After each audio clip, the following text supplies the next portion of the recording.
amiga. Boa Oi. noite. Tudo bem?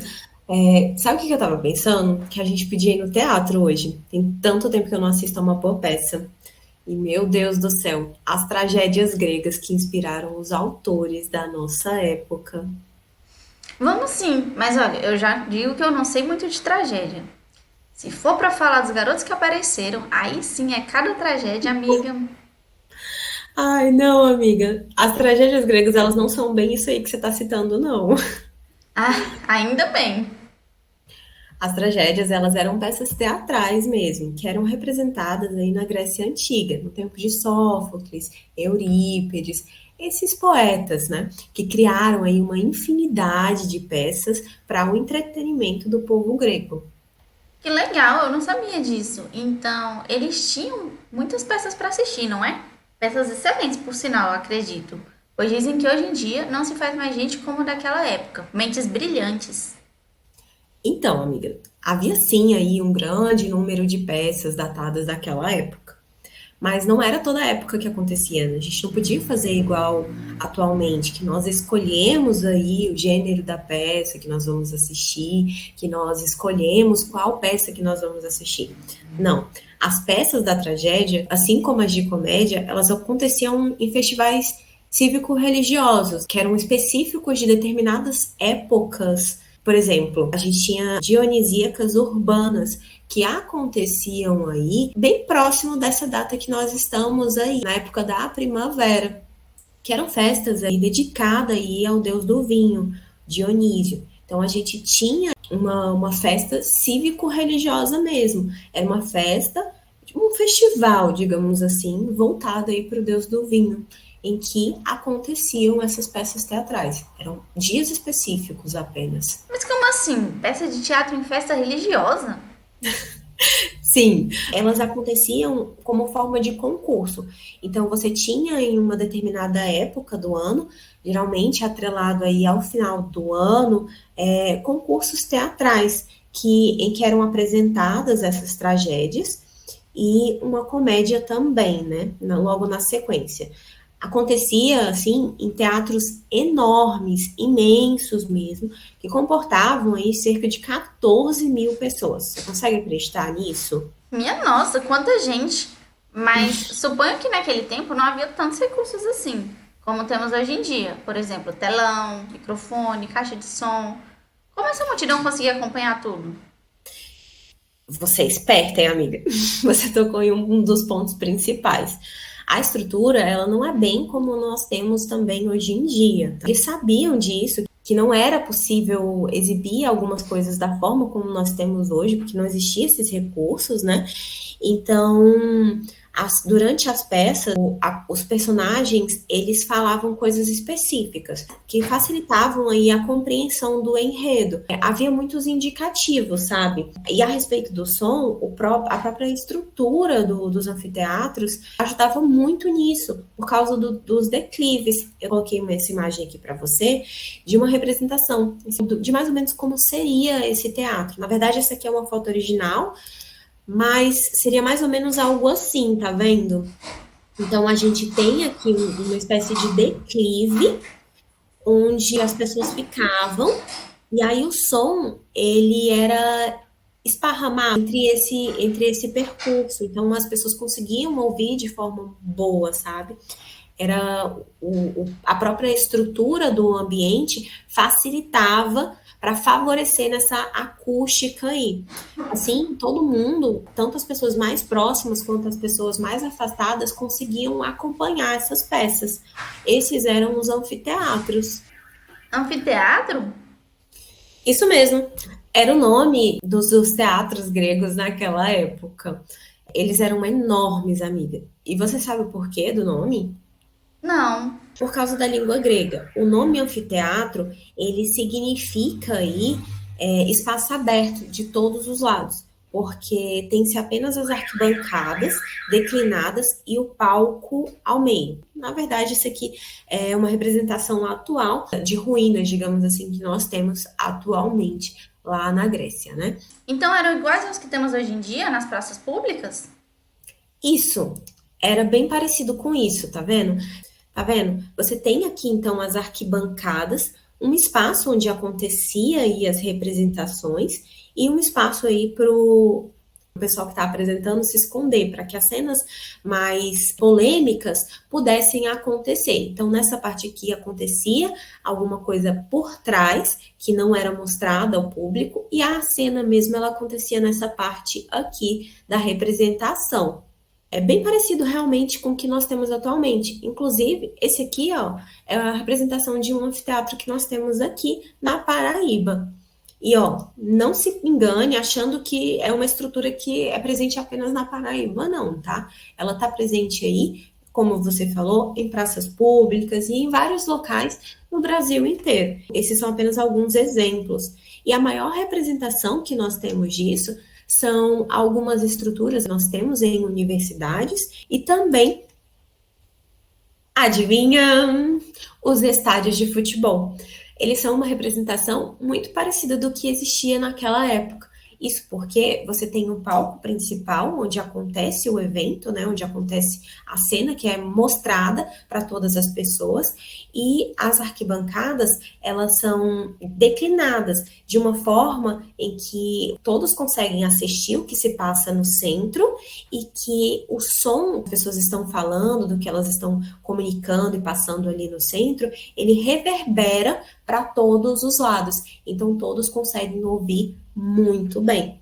Mas é claro que tinha uma grande diferença, né? Os daquela época, eles eram gigantes. E aí a gente tem a representação aí dos estádios mesmo, porque é o caso, naquela época a gente tinha, por exemplo, o Epidauro, que ele comportava um pouco mais de 17 mil pessoas. Então, quando a gente fala nessa quantidade de pessoas, a representação mais próxima que nós temos realmente vão ser os estádios, né? Pela quantidade de pessoas que abrigam.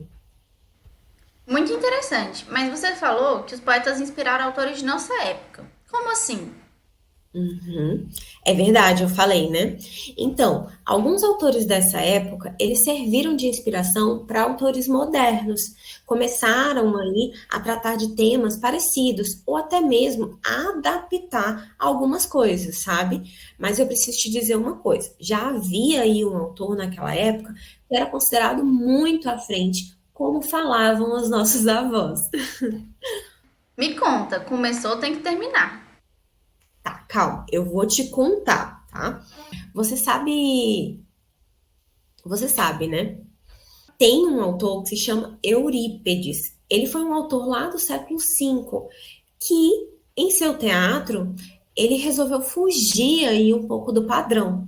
Ele tratava problemas atuais que a sociedade grega estava enfrentando, além de ser o primeiro a tratar do amor e de todas as suas evoluções. Ele mostrou um amor doce, um amor tranquilo, um amor inocente, mas ele mostrou que o amor também, o amor descontrolado, né, ele também podia causar possessividade, loucura, doença. Ele era tudo, amiga. Ele representou exatamente a definição de amor, tanto para a antiguidade quanto para a atualidade. Por isso, ele foi muito revolucionário na sua época até os dias de hoje. Incrível, né?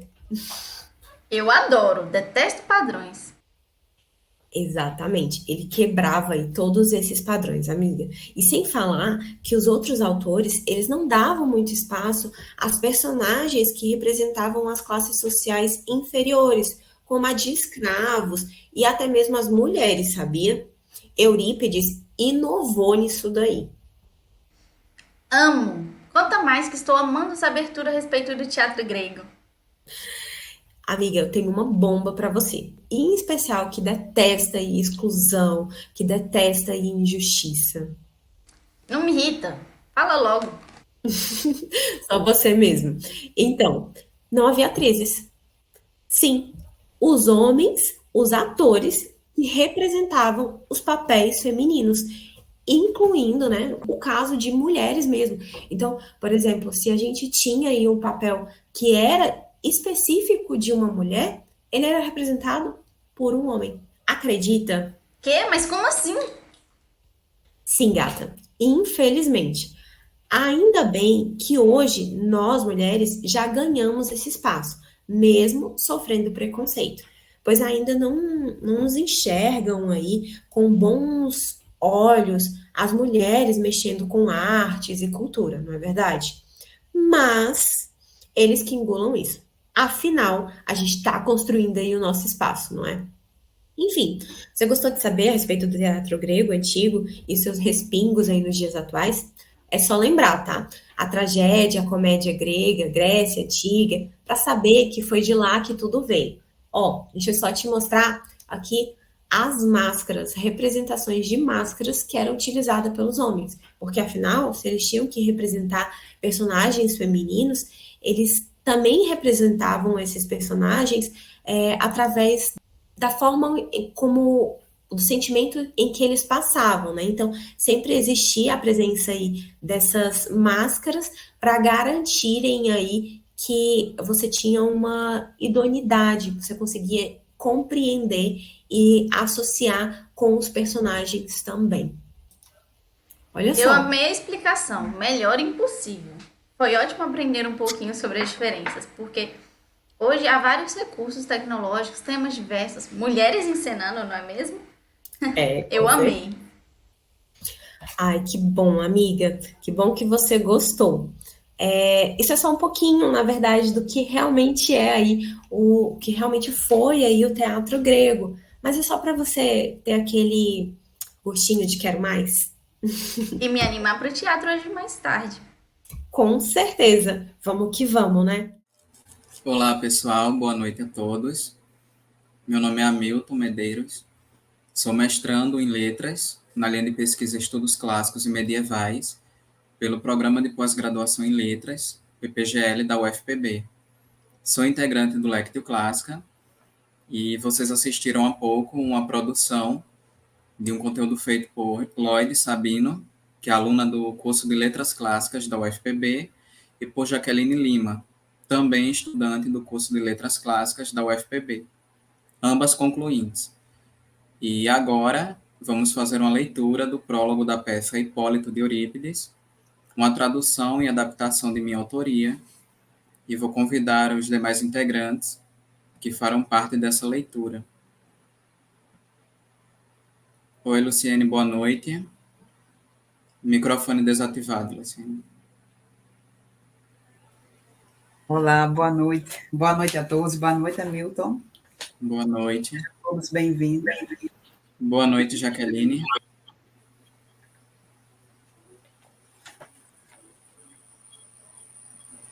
Boa noite, Robson.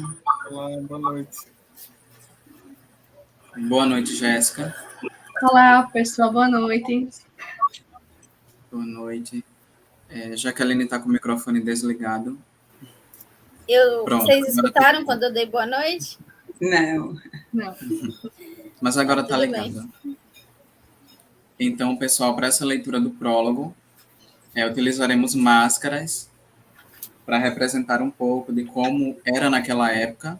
Como as meninas mencionaram, não havia atrizes, apenas atores, homens, e eles representavam até os papéis femininos.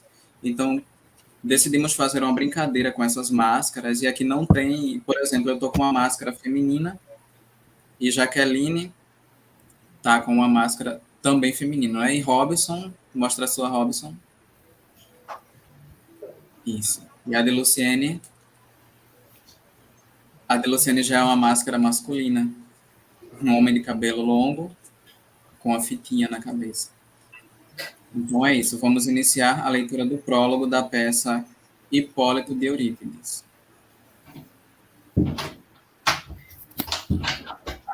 Afrodite. Sou poderosa entre os mortais, não sou anônima. Sou chamada de Cipres, no interior do céu. Ó Cipris, Cipris, na ilha de Chipre, Afrodite nasceu. E quanto aos que veem a luz do sol e habitam entre o ponto e os limites atlânticos, Todos os que habitam na terra e no mar, todos os seres sob a luz solar. os que temem os meus poderes, eu os venero. mas abato os que julgam a minha grandeza. Mostrarei rapidamente a verdade dessas palavras. Isto, pois, está na raça dos deuses. Alegram-se quando são honrados pelos mortais. Cipres venera, mas também é justiça.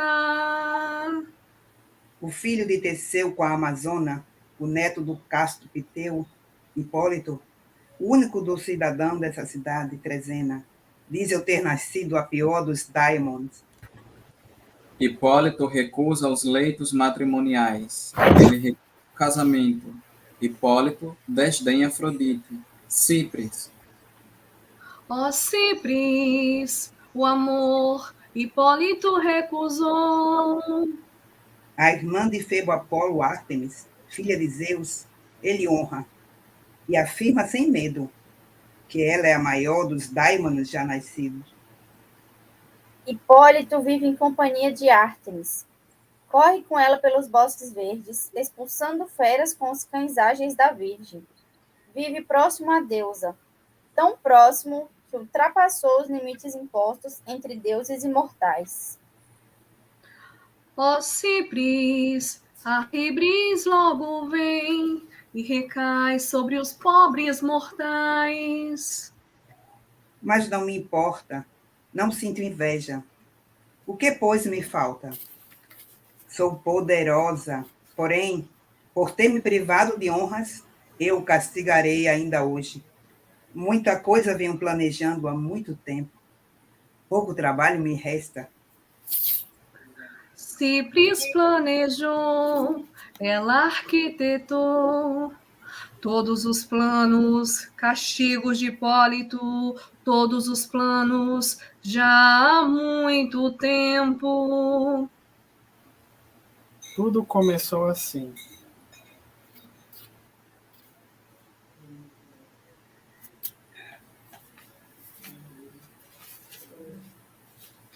Eu perdi aqui a leitura, gente. Desculpa.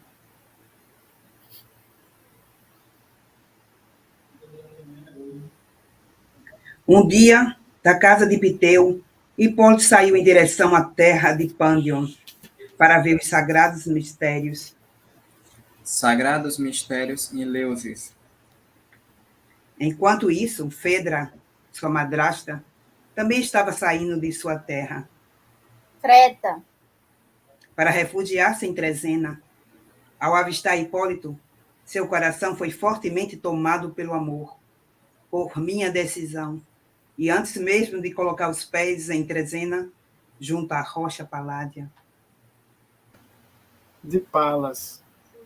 Fedra ergue um templo para Cipres. De longe, ama o amado, que está ausente da sua terra natal, para ver os sagrados mistérios. Logo, logo, templo de Hipólito será erguido por ela. Ergueram um templo para Cipres erguer, pois Fedra cultua amor, cultua Cipres. Ela Hipólito cultuará em breve. Com ela, veio o esposo Teseu, ele que havia deixado a terra de Cécropos, Antigo rei da Ática. por ter sido manchado pelos crimes parentais que havia cometido contra o Palântidas, navega com a sua esposa em direção à morada do filho. Mal sabe ele que a própria esposa está sendo tomada por um forte amor.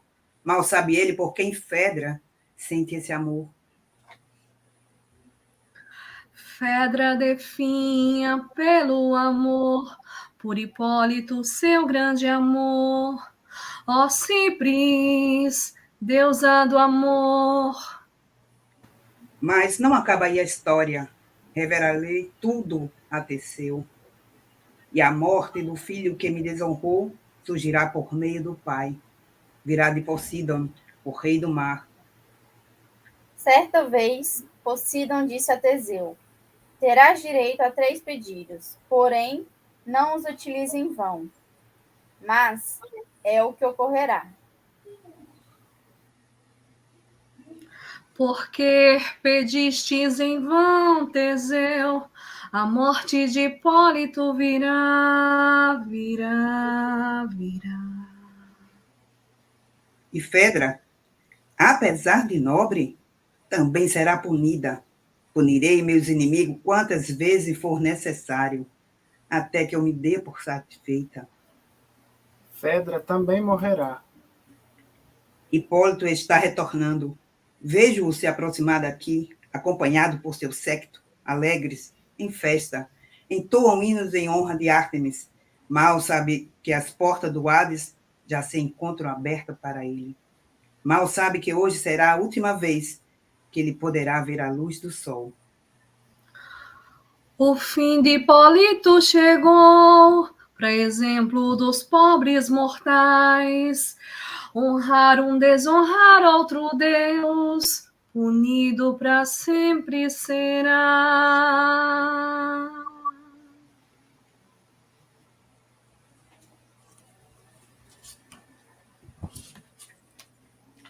É isso, pessoal. A leitura do prólogo de Hipólito, tradução e adaptação de minha autoria e lida pelos integrantes do Lectio Clássica, Jaqueline Lima, Jéssica Albuquerque, Robson Lucena e Luciene Brito. Luciene com a personagem de Afrodite, Jéssica com esse canto e os demais integrantes com as leituras, com as falas intercaladas. Lembrando que o prólogo tem apenas uma personagem, que é Afrodite, mas para adaptar para que todos pudessem fazer a leitura, foi necessário dividir em mais de uma personagem, né, e incluir um canto com Jéssica. E agradecemos a todos pela participação. Se alguém quiser deixar algum comentário aqui no YouTube, podemos espelhar ou fazer alguma pergunta. Ainda temos mais alguns minutos. Vocês podem comentar alguma coisa a respeito do Lectio, da live de hoje.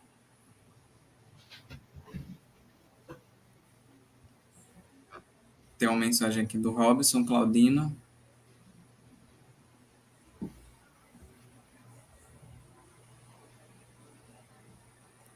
Muito Obrigado. obrigada. Obrigada, Obrigada. Robson. Gabriela Almeida deixou uma mensagem aqui, mas eu não consigo visualizar. Eu acho que é emojis. Eu não consigo ver. Acredito que seja emoji. Uhum. Então, gostaria de convidar aqueles que ainda não conhecem o nosso perfil no Instagram, sigam a Lectio Clássica. Isso. É @Lectio Clássica. E quem não é inscrito em nosso canal no YouTube, convidamos também para se inscrever, ativar o sininho e acompanhar nossas produções. No decorrer do ano aí temos algumas novidades. Então não percam, fiquem ligados no Lectio Clássica. Agradecemos a todos pela participação. Obrigado, pessoal. E até a próxima.